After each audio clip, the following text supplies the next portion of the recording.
নমস্কাৰ সকলোকে স্বাগতম জনাইছো মোৰ ইউটিউব চেনেললৈকে আজি এই ভিডিঅ'ৰ জৰিয়তে এনআইএছৰ প্ৰাৰ্থীসকলৰ কাৰণে খুব বহুত বেছি এটা ইম্পৰ্টেণ্ট খবৰ দিব বিচাৰিছো প্ৰত্যেকজন এনআইএছৰ প্ৰাৰ্থীয়ে ভিডিঅ'টো গুৰুত্ব সহকাৰে চাব আৰু যিমান পাৰে সিমান শ্বেয়াৰ কৰিবলৈ নাপাহৰিব যাতে প্ৰত্যেকজন এনআইএছৰ প্ৰাৰ্থীয়ে ভিডিঅ'টোৰ জৰিয়তে খবৰটো জানিব পাৰে আৰু সজাগ হ'ব পাৰে কিয়নো এই ভিডিঅ'ৰ জৰিয়তে বহুত বেছি এটা ইম্পৰ্টেণ্ট খবৰ দিম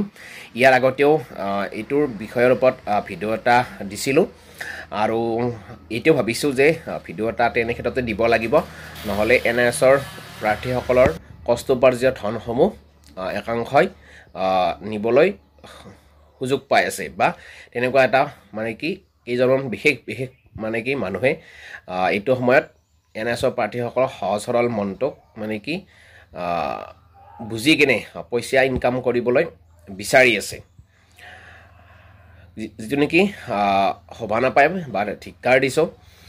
যেহেতু মহামান্য উচ্চতম ন্যায়ালয়ে ৰায়দান দিলে আৰু এই ৰায়দানৰ পিছৰে পৰা এনআইএছৰ সমস্যাটো এতিয়ালৈকে সমাধান হোৱা নাই আৰু তাৰে কাৰণে এনআইএছৰ প্ৰাৰ্থীসকলে বহুত চেষ্টা অব্যাহত ৰাখিছে বহু কষ্ট কৰি আছে নিজৰ চাৰ্টিফিকেট আৰু মাৰ্কশ্বিটখন ভেলিড কৰাৰ কাৰণে তাৰ কাৰণে প্ৰথমতে আইনী প্ৰক্ৰিয়াও যুঁজিলে আৰু যুঁজিও আছে ইতিমধ্যে হাইকোৰ্টৰ ফালৰ পৰাও সাময়িকভাৱে কিছু সকাহ পাইছে যদিও এতিয়ালৈকে ফাইনেল ৰিজাল্ট অহা নাই কিন্তু সাময়িকভাৱে এটা এনআইএছৰ প্ৰাৰ্থীসকলে কিছু সকাহ পাইছে তেনে সময়তে যেহেতু হাইকোৰ্টৰ কাম এতিয়ালৈকে শেষ হোৱা নাই আৰু তাৰ পিছত যদি হাইকোৰ্টত কামটো সমাধান নহয় তেতিয়াহ'লে নিশ্চয় সুপ্ৰিম কোৰ্ট এনআইএছৰ প্ৰাৰ্থীসকলে যাব আৰু তাৰ কাৰণে ব্যৱস্থা গ্ৰহণ কৰি আছে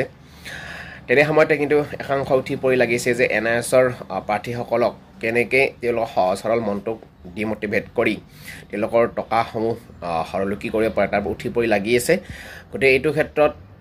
বা কিছুমানে আইনী প্ৰক্ৰিয়া যুঁজাৰ কাৰণে পইচা যেনেকৈ নহওক ইনকাম কৰাৰ কাৰণে চেষ্টা কৰি আছে গতিকে আপোনালোকে যিসকল এনআইএছৰ প্ৰাৰ্থী আপোনালোকে যদিহে আইনী প্ৰক্ৰিয়াই যুঁজিব বিচাৰে তেতিয়াহ'লে কাৰ নেতৃত্বত আপোনালোকে আগবাঢ়িব বা কাৰ জৰিয়তে গ'লে আপোনালোকৰ আইনী প্ৰক্ৰিয়াত ভাল হ'ব বা আপোনালোকে ভাবে যে এইজন ব্যক্তিক আমি বিশ্বাস কৰোঁ সেইজন ব্যক্তিৰ সৈতে আপোনালোকে যাব বা আপোনালোকৰ টকা পইচাসমূহ দিব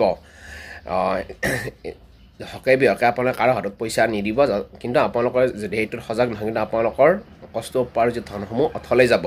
বা তেনেকুৱা এটা দুষ্ট চক্ৰ এতিয়া ওলাইছে যে কেনেদৰে পইচাসমূহ ইনকাম কৰিব পাৰি আৰু এইটো সময়ত এনেকুৱা কৰিব নাপায় বেয়া কথা কাৰণ প্ৰত্যেকৰে এইটো এটা ডাঙৰ সমস্যা হৈ আছে এনআইএছৰ মাৰ্কশ্বিটৰ চাৰ্টিফিকেটত যিহেতু তেওঁলোকে বহু কষ্ট কৰি এই দিয়াত কষ্ট সম্পূৰ্ণ কৰিছিল কিন্তু মহামান্য উচ্চতম ন্যায়ালয়ে ৰায়দানটো দিয়াৰ কাৰণে তেওঁলোকৰ এটা সমস্যা আহি পৰিছে আৰু সেইটো সময়তে এতিয়া চৰকাৰৰ লগতে বা বিভাগীয় কৰ্তৃপক্ষৰ সৈতে আলোচনা কৰাৰ লগতে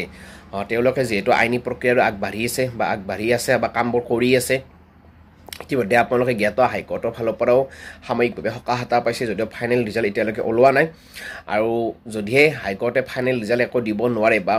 সুপ্ৰিম কোৰ্টলৈ ঠেলি দিয়ে তেতিয়াহ'লে নিশ্চয় এনআইএছৰ প্ৰাৰ্থীসকলে আকৌ সুপ্ৰিম কোৰ্টলৈ যাব কিন্তু ইয়াৰে মাজত একাংশ কি কৰি আছে বা কি কৰিব পাৰে যে বিভিন্ন চলাহী কথাৰে পইচা ইনকাম কৰাৰ এটা বাট মুকলি কৰাৰ চেষ্টা কৰি আছে গতিকে মই নকওঁ যে আপোনালোকে অমুকৰ লগত যাওক যিজন প্ৰাৰ্থীক আপোনালোকে বিশ্বাস কৰিব পাৰে যাৰ জৰিয়তে গ'লে আপোনালোকৰ কামসমূহ সফল হ'ব বা আপোনালোকে ছাকচেছফুল হ'ব সেইজন ব্যক্তিৰ বা সেইজন ব্যক্তিৰ নেতৃত্বতে আপোনালোকে আগবাঢ়ক যাতে আপোনালোক কষ্ট কৰি উপাৰ্জিত ধনসমূহ অথলে নাযায় ইয়াৰ আগতেও এনেকুৱা ধৰণৰ ভিডিঅ' আমি বনাইছিলোঁ গতিকে মই নকওঁ যে আপুনি অমুকৰ লগত যাওক বা অমুক লিডাৰৰ লগত যাওক অমুকে ভাল কাম কৰি আছে যিহেতু আপোনালোকে একোজন শিক্ষক হ'বলৈ গৈ আছে তেনে ক্ষেত্ৰত আপোনালোকে নিশ্চয় বুজি পায় বা জানিব কিন্তু যাতে আপোনালোকৰ টকা পইচাখিনি অথলে নাযায় বা কাৰোবাৰ চলাহী কথাত আপোনালোকৰ ইনকাম কষ্ট উপাৰ্জিত ইনকামসমূহ অথলে নাযায় সেইটো আপোনালোকে গুৰুত্ব দিব আৰু যাৰ নেতৃত্বত আগবাঢ়ে বিশ্বাস কৰা নকৰাটো আপোনালোকৰ কিন্তু যাৰ নেতৃত্বত আপোনালোকে আগবাঢ়িব সেইটো আপোনালোকৰ কথা কিন্তু মই নকওঁ যে আপোনালোকে অমুকৰ লগত যাওক কিন্তু যাৰ লগত যায় আপোনালোকে ভালদৰে যাব কিন্তু সকলোৰে লগত যদি আপোনালোকে সহমতত উপনীত আপোনালোকৰ টকা অথলে যাব আৰু যাৰ নেতৃত্বত গ'লেই আপোনালোকৰ চাৰ্টিফিকেট মাৰ্কশ্বিট ভেলিড হ'ব বুলি ভাবে বা আপোনালোকে আইনী প্ৰক্ৰিয়াই যে সফল হ'ব বুলি ভাবে তেওঁলোকৰ লগতে যাব এইটো সময়ত বহুতে উঠি পৰি লাগি আছে বা বিভিন্ন কথাৰে বিভিন্ন অজুহাত দেখুৱাই বা বিভিন্ন মানে কি কিবা কিবি দেখুৱাই আপোনালোকৰ টকা পইচাখিনি নিয়াৰ কাৰণে চেষ্টা কৰিব বা ধৰি লওক আপোনালোকৰ বা 2-3 হাজাৰ টকা 4 হাজাৰ টকা যি আৰু মানে ল'লে আৰু লৈ ক'লে যে আমি এনেদৰে আগবাঢ়িম তেতিয়ালৈকে কামখিনি কৰে নে নকৰে বা তেওঁলোকে কৰিব পাৰে নে নকৰে সেইজন ব্যক্তিক আপোনালোকে চাব চোৱাৰ পিছত আপোনালোকে পইচা দিব এনে যাতে দিয়াৰ পিছত আপোনালোক বাঘ ভালুক দেখুৱাই টকাখিনি লৈ যাব তাৰপিছত কিবা ক'ব কিবা মিছামিছি কিবা কৈ কিনে যে কেছটো কিবা নহ'ল এনেকৈ গ'ল গতিকে এনেকুৱাকৈ যাতে আপোনালোকৰ টকা পইচাখিনি এনে নাযায় সেইটোৰ ওপৰত আপোনালোকে ধ্যান দিব গুৰুত্ব দিব সেইকাৰণে ভিডিঅ'টো বনালোঁ যাতে কাৰো টকা পইচাসমূহ এনে নাযায় যাৰ লগত গ'লেই সেইটো মই নকওঁ মই কৈছোঁ যে আপোনালোকে কাৰ লগত যাব লাগে সেইটো আপোনালোকে নিজে বিবেচনা কৰিব কিন্তু এনেকৈ বিবেচনা কৰিব যাতে আপোনাৰ টকাখিনি এনে নাযায় কাৰ লগত যায় কি কৰে সেইটো আপোনালোকৰ কথা এতিয়া ইয়াত নকওঁ যে আমি অমুকৰ লগত যাওক অমুক নেতৃত্ব ভাল অমুক নেতৃত্বৰ লগত গ'লে আপোনালোকৰ কামসমূহ সুফল হ'ব সেইটো আমি ক'ব নাযাওঁ কিন্তু আপোনালোকে যাৰ লগত আইনী প্ৰক্ৰিয়াৰে জীৱ বিচাৰে সেইজন ব্যক্তি ভালদৰে জানি লওক তেওঁ আগত কি কৰিছিল বা বৰ্তমান কি কৰি আছে সেইখিনি জানি ল'ব যাতে আপোনালোকৰ কষ্টৰে উপাৰ্জিত ধনসমূহ এনে নাযায় গতিকে আইনী প্ৰক্ৰিয়াৰে কামখিনি কৰাৰ কাৰণে বহুতে কিবা কিবি কথা কৈ আপোনালোকৰ টকাসমূহ ল'ব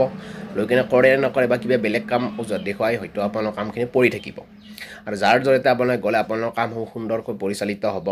আৰু আপোনালোক ফেলিত হোৱাৰ আশা থাকিব চান্স থাকিব সেইসকলৰ লগতে আপোনালোকে যাব গতিকে আপোনালোকে ভিডিঅ'টো নিশ্চয় বুজি পাইছে কাৰণ বুজি পাওঁ যে প্ৰায় সংখ্যক এনআৰএছৰ প্ৰাৰ্থীয়ে ব্যক্তিগত খণ্ডৰ ভিতৰত কাম কৰি নিজৰ লগত নিজৰ পৰিয়ালটো মানে কি পোহপাল দি আছে তেনে ক্ষেত্ৰত এইটো সময়ত যেতিয়া কোনোবাৰ 2-3 হাজাৰ টকা বা 4 হাজাৰ টকাই মানে কি এনে যায় সেইটো নিশ্চয় বেয়া লগা কথা আৰু এইটো কৰিব নাপায় এইটো বিপদৰ সময়ত সকলোৱে সহানুভূতি জগাবহে লাগে সকলোৱে সমিল মিলে কামখিনি কৰিলে নিশ্চয় সফল হ'ব যদি আপোনালোকে বেলেগ বেলেগ পন্থাৰ বা বেলেগ বেলেগ গোট হৈ কিনে কামবোৰ কৰি থাকে কাৰ কামটো সফল হয় কাৰ কামটো বিফল হয় সেইটো ক'ব নোৱাৰি গতিকে একেলগে আগবাঢ়ক নিশ্চয় সুফল হ'ব আৰু পুনৰবাৰ কৈছোঁ আপোনালোকে যাৰ সৈতে আগবাঢ়ে যাৰ নেতৃত্ব আগবাঢ়ে ভালদৰে আগবাঢ়ক জানি বুজি আগবাঢ়ক এনে আৰু চলাহী কথা বা মিঠা কথাত আপোনালোকে ভুল গৈ যাতে আপোনাৰ টকাসমূহ এনে নাযায় তাৰ ওপৰত গুৰুত্ব দিব এইখিনিয়ে ধন্যবাদ জয় অসম।